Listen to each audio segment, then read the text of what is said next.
Albert Einstein, whose theories changed the world of science forever, had a time in his life when he was wandering from door to door for 9 years in search of a job. Even among his classmates, if anyone did not get a job, it was only Einstein. But who would have thought that the boy who was considered the slowest learner in school would one day get an offer to become the president of Israel? What did Einstein reply to the Israeli ambassador, and what were the reasons due to which no one was ready to employ such an intelligent person? The million-mile microscope's videos once again show the flattering Nazarene Albert Einstein was born in 1879 in the German city of Ulm. He was looked at strangely in his childhood because he was not like other children. He was a very slow learner, started speaking late, and teachers in school considered him an average or weak student. But after this, the reason behind this was that Einstein used to look at everything with curiosity. In school, if he did not understand anything, then instead of memorizing it by rote, he used to try to understand its concepts, due to which he always used to lag behind in the course. Einstein was very creative since childhood, and this was his weakness and later became his strength. Einstein's early education took place in Munich, where he did not like the strict discipline-based system of German schooling at all. There came a time when Einstein got fed up and left school and shifted to Switzerland with his family so that he could make his place in the liberal education system there. He wanted to take admission in physics and mathematics in the Zurich Polytechnic College there. In the entrance examination, he solved the maths and physics paper immediately, but did not like other subjects. He failed miserably in geology, literature, and politics. After the entrance exam, the college professor called Einstein to his office. He was surprised to see Einstein's answers in maths and physics. He wanted to know who taught Einstein all this. To which Einstein replied that he had studied all this himself. But Einstein failed miserably in other subjects in which he mostly used to learn by rote. The professor told him that if he wanted admission in this college, then only mathematics and physics would not work. He would have to spend another year in school to prepare for other subjects. Disappointed, Einstein had to spend another year in school, and the next year, luckily, he passed the entrance exam of Zurich Polytechnic College. But taking admission in college did not change Einstein's nature. Even here, he skipping boring lectures, studying on his own, and not being impressed by professors was not Einstein's nature. The result of all this was that when Einstein graduated in 1900, his professors refused to give him a job recommendation. Now, of course, he was very intelligent, but Einstein did not have any strong reference, no mentor who could get him an academic or research job. In those days, the professor's recommendation was very important for getting a job in the field of science, and Einstein lagged behind in that race, and the result was that his classmates who were academically stronger than him got better positions because they had the support of their professors. Einstein applied to many places in Germany and Switzerland, universities, schools, research institutes. He was rejected everywhere, wrote letters to professors, but everywhere the answer was the same. I regret that I can't hire you. This was also personally painful for Einstein because he felt that his work and potential were not visible to people.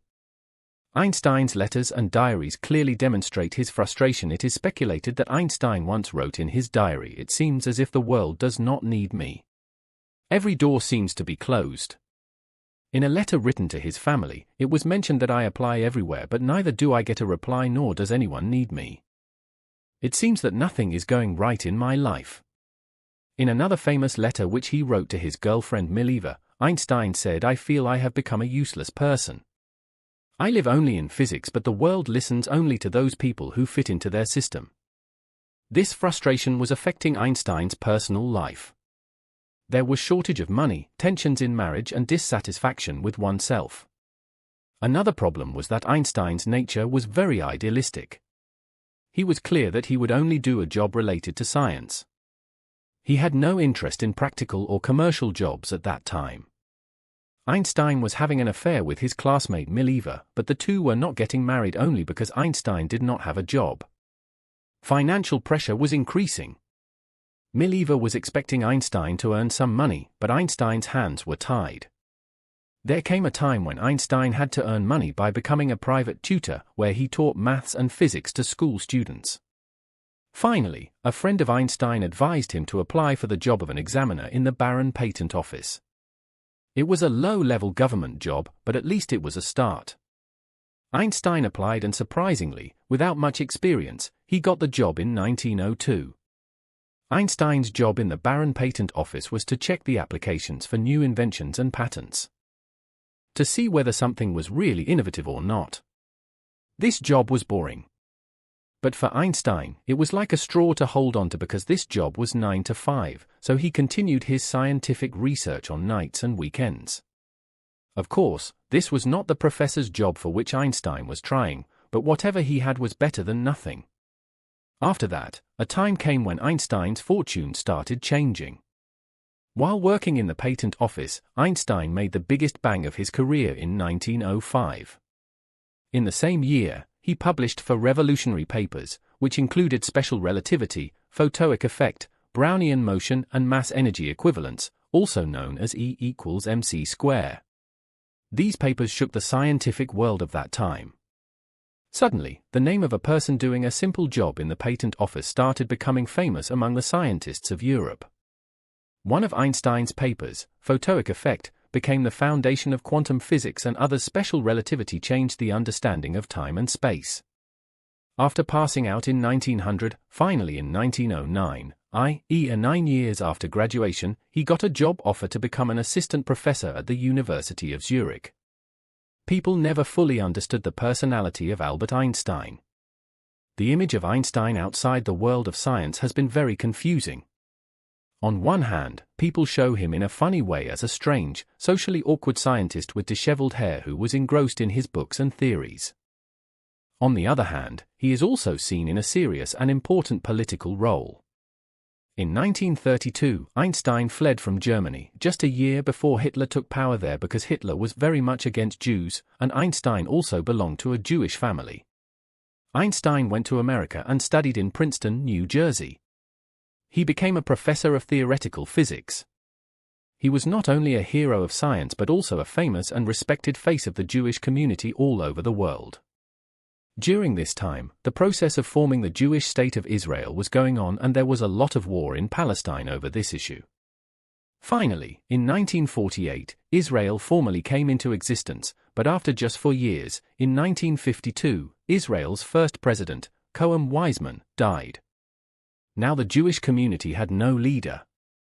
So at that time, the Zionist leaders thought, why not make Albert Einstein the next president? After all, he was a well-known physicist and was also respected in the society, meaning he had become not only a scientist but also a political and cultural icon. On the 17th of November, 1952, Einstein received a letter. This letter was sent by Abba Eban, who was then the president of the Jewish community. At that time, he was Israel's ambassador to the United Nations.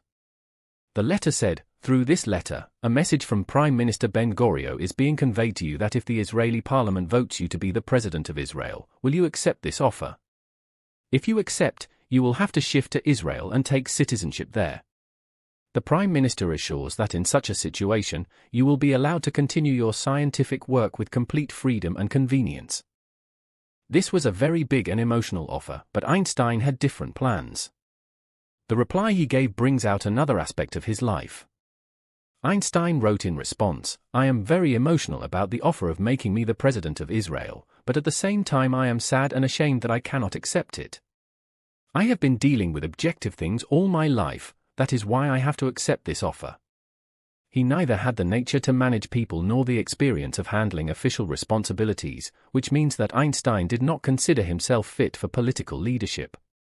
At that time Einstein was 73 years old. When he got this offer, he told a guest staying at his house that this offer was very awkward. Later he also explained to a Jerusalem newspaper which was campaigning for him that he did not want to face any such chance where he would have to go along with the decisions of the government which could go against his conscience. This means that Einstein was not refusing only because he was not politically fit but also because he never wanted to go against his conscience in his life, no matter how big position or respect he got. People were getting emotionally excited on the idea of making Einstein the president. We are forgetting one important thing, that Einstein was sympathetic to Israel but he was never a passionate Zionist. When Einstein refused the president's offer, former Prime Minister Ben Gurion told his assistant that if Einstein had accepted this offer, it would have created a big problem for us because 2 years before the formation of Israel in 1946, Einstein had said in front of an international community that the idea of a state is not in my heart. That is, in reality Einstein did not want to see Israel as a separate state. Finally, on the 16th of December, 1952, Yitzhak Ben-Zavi became the second president of Israel. Hope you all will like and share this video. Thank you very much for your loving comments. See you in the next great video.